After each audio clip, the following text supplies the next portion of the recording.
Vikings fans, why can't we have nice things? Why can't we have nice things? I swear to God. You know what? And let me lead off with this. I demand an apology.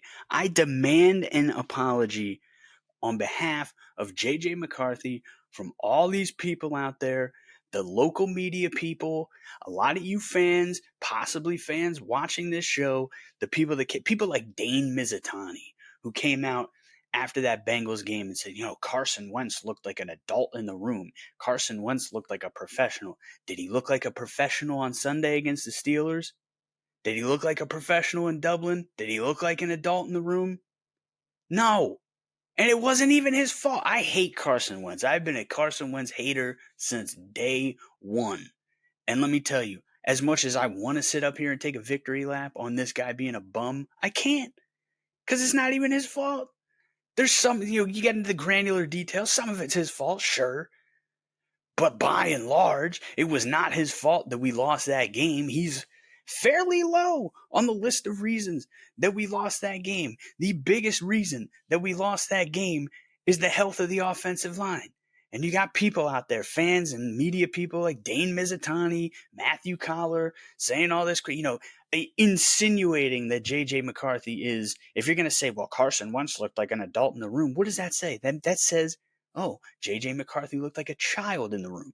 And then he'll get all defensive in the comments. I'm not going to be gaslit into believing that that wasn't a side swipe at J.J. McCarthy. And listen, we have nothing other than vibes, collegiate history, and just if you're like me and you have a pure belief in the kid, we have nothing tangible on the field other than one quarter of excellent football against the Chicago Bears to say this guy's going to be a stud. Throw that out. That's not what I'm talking about. What I'm talking about is the people saying, you get him out of here because he's not ready to play and everything will take off. Guess what? It didn't take off. Isaiah Rodgers scored 2 touchdowns against the Bengals. It wasn't Carson Wentz being an adult in the room that led to that victory. And then you watch the Bengals last night on Monday Night Football against a Denver Broncos team that is, like us, very good on paper, but has been struggling.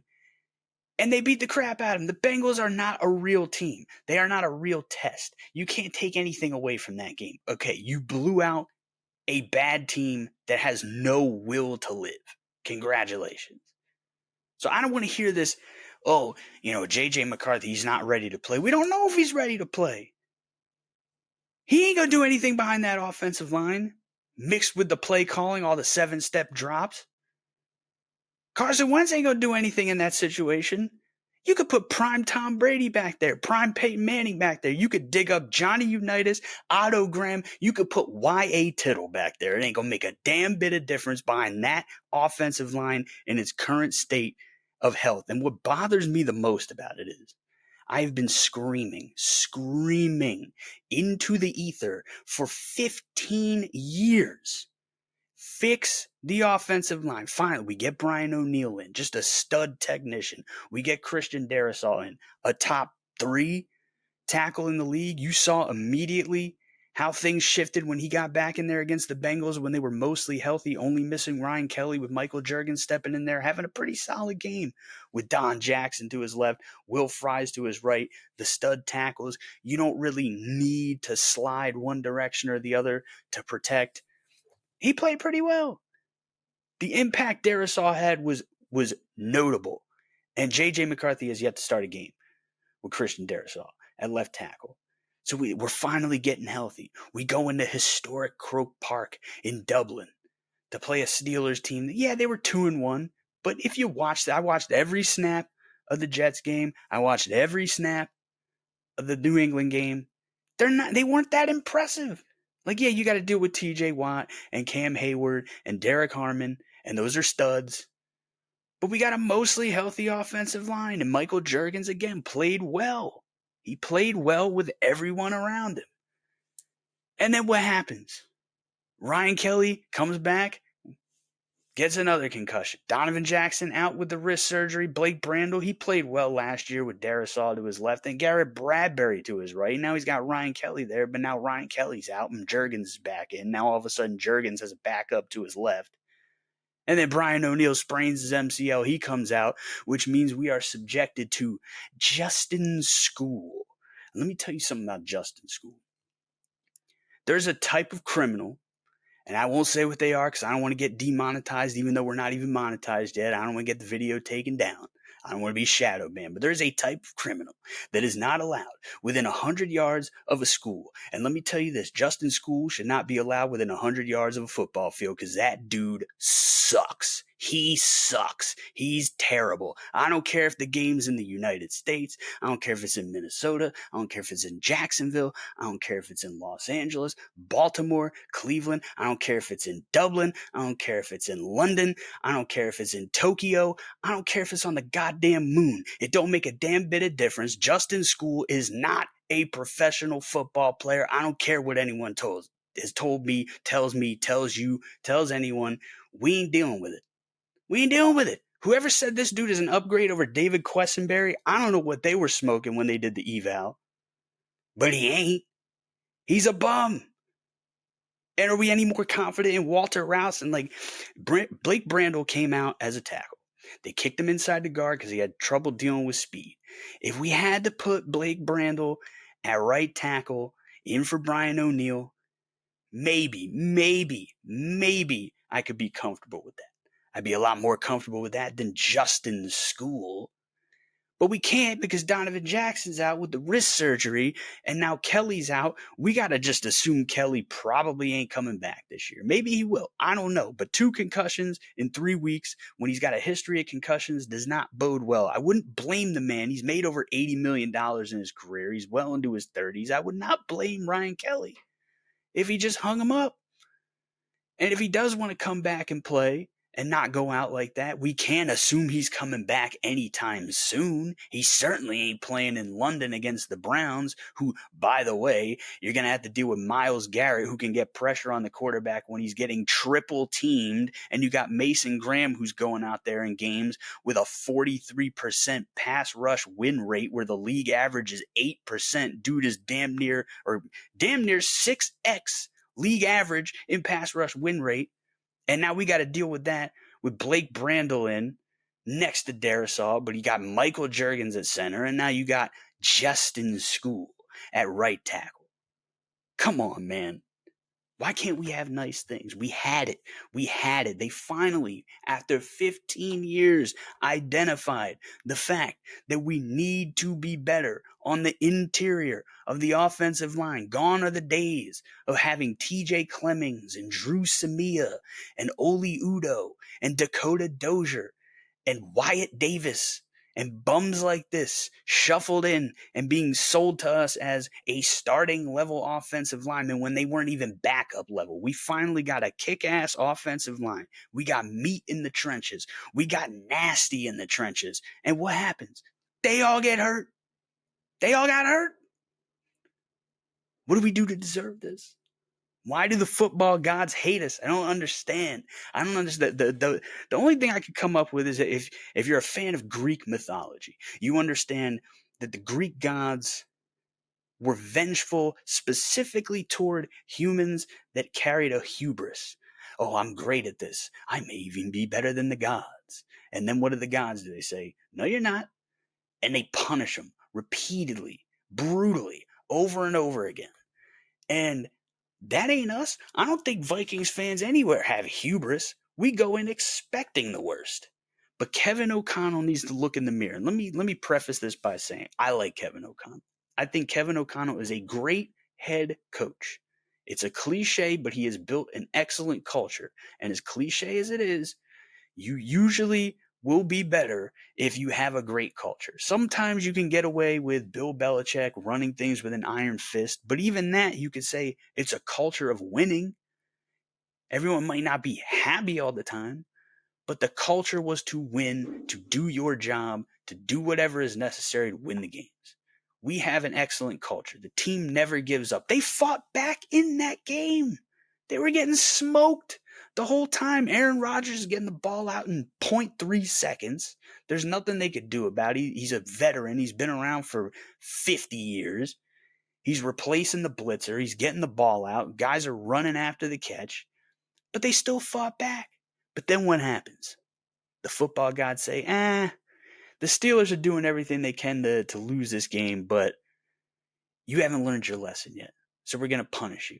Carson Wentz, if he could have just got that ball out there to Addison just a little bit more where Addison doesn't have to turn fully around and then turn around again to run, and then he gets caught up on the Croke Park turf, then I'm sure they replaced, because God forbid we go overseas and play on natural grass that they have on the floor, on the ground, in the stadium. God forbid we just play on the grass. We got to put turf in for some reason. It makes absolutely no sense. He got caught up on there and ends up getting caught at the 2-yard line by a linebacker. And it's not because he wasn't running hard. It's because he had to turn fully around to catch the ball and turn around again. And then he got tripped up just a little bit, just slightly. If he doesn't have that slight little trip, it's a touchdown. And there's a whole extra minute on the clock, which dictates how we're going to go about that last drive where the ball's in our hands with a chance to tie or take the lead. It happened to Jefferson earlier. Jefferson may have had a touchdown. It would have been a spectacular play if he got it, but he certainly would have got more yards. But he got tripped up on the turf. It's little stuff like that. And the only thing I can say is Kevin O'Connell's hubris, his one big weakness, for a guy, for a team, for a coaching staff that constantly harps on, we need players that are multiple. We need multiplicity. We need versatility. We need guys that can play multiple positions, that can do multiple things. This dude refuses with his play calling, with his scheme, to do multiple things. Yes, he has turned things around. We have a better run-pass ratio than we've had in years past, and that's great because Jordan Mason is fantastic. As long as Darisaw's out there, that dude's going to rip off runs. But the problem is, when it comes to passing, yes, there was a little more, just a little more short game involved. But you got 3 backup linemen, and we should not be running a single 7-step drop. Not a single one. There's no point. And you could say, oh, well, there were some plays. Carson Wentz was playing patty cake back there, and then it's taking him too long because he's got to wait for the routes to develop. Because one guy's running 40 yards downfield, another guy's running 25 yards downfield, and then cutting and turning and coming across the middle, and he's got to wait to clear a zone.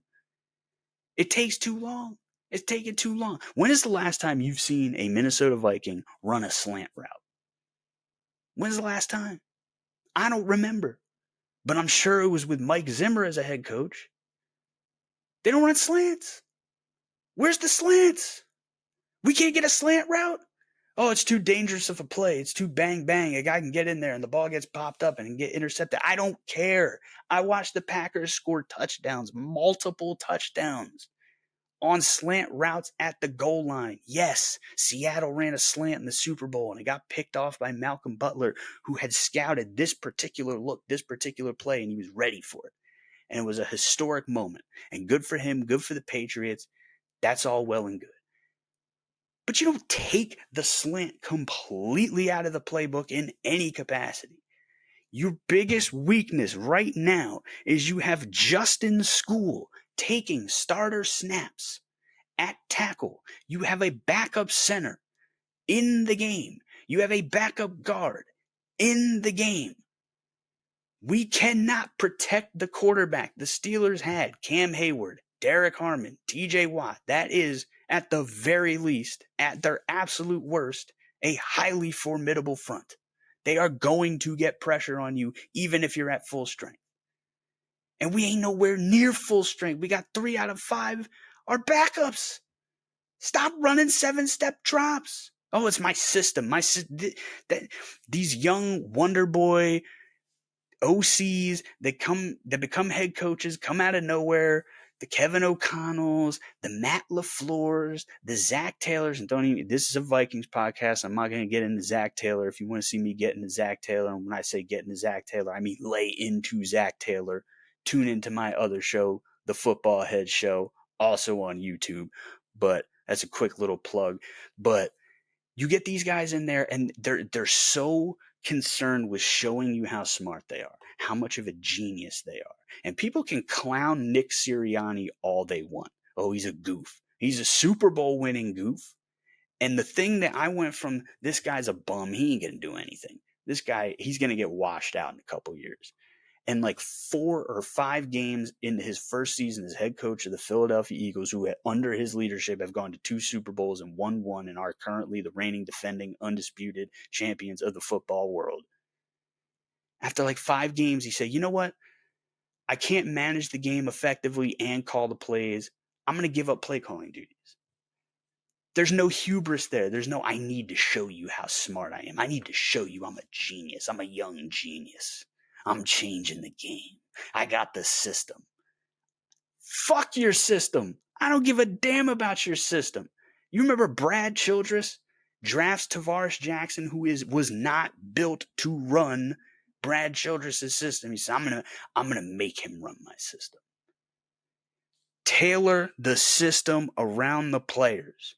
Brian Flores tailors the system around the players. Now, is there times where he might get a little caught up in the things that he wants to do? Sure.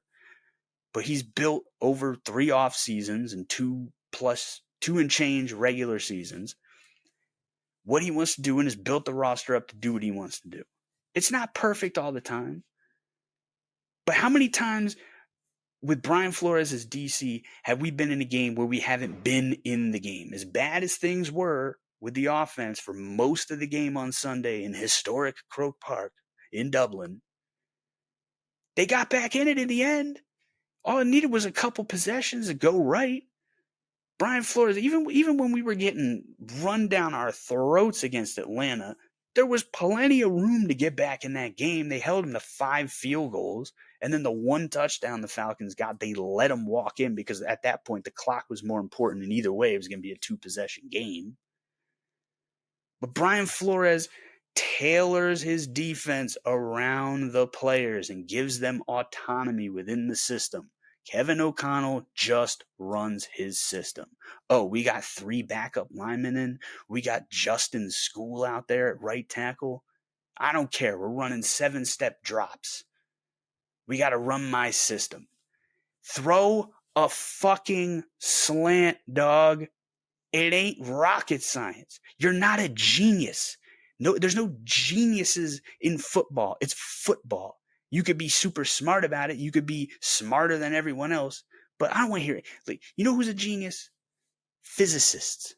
Quantum physicists. Those are geniuses. You are not a genius. You are a football guy. Tailor what you're doing around the situation and the talent that you have. And right now, we do not have a lot of talent on the offensive line. And they are not holding up. And people want to blame JJ. People want to blame Carson Wentz. And sure, there are plays where they are the reason things go wrong. But by and large, it's because we have a makeshift offensive line that can't protect. And they got to protect longer than just about anyone else in the league. We have a top 5 time to throw in terms of how long it takes us to throw because everything is so long developing. We come out and we throw the little wide receiver screen to Justin Jefferson on the first drive or 2 that we do every week. Fine, great, fantastic. And they throw a couple little out routes early, but then it's we got to take the deep shots. We got to get these deep intermediate routes. And it doesn't work because we can't protect. We don't have Aaron Rodgers. We don't have Tom Brady. We don't have Peyton Manning. We don't have a guy who's done this for 20 years and sees everything before it happens. So it's not even about processing speed. They don't have to process.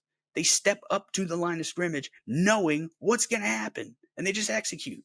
We don't have that. Make some changes. The hubris is what is going to kill us.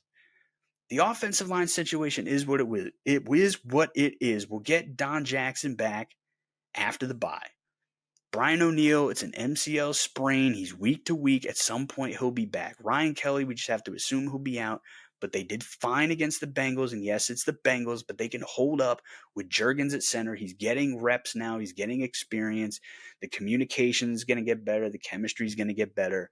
The offensive line is going to get better and healthier. Now, can they stay healthy? That's a whole other question that you cannot predict. But if Kevin O'Connell does not tweak at the very least his approach, I don't care who's back there. It's not going to make a difference. And it's frustrating to watch. But why can't we have nice things? We got the personnel on the offensive line finally, and they all just crumble. But I don't know. Thanks for tuning in, Vikings fans. Like and subscribe. Do all that.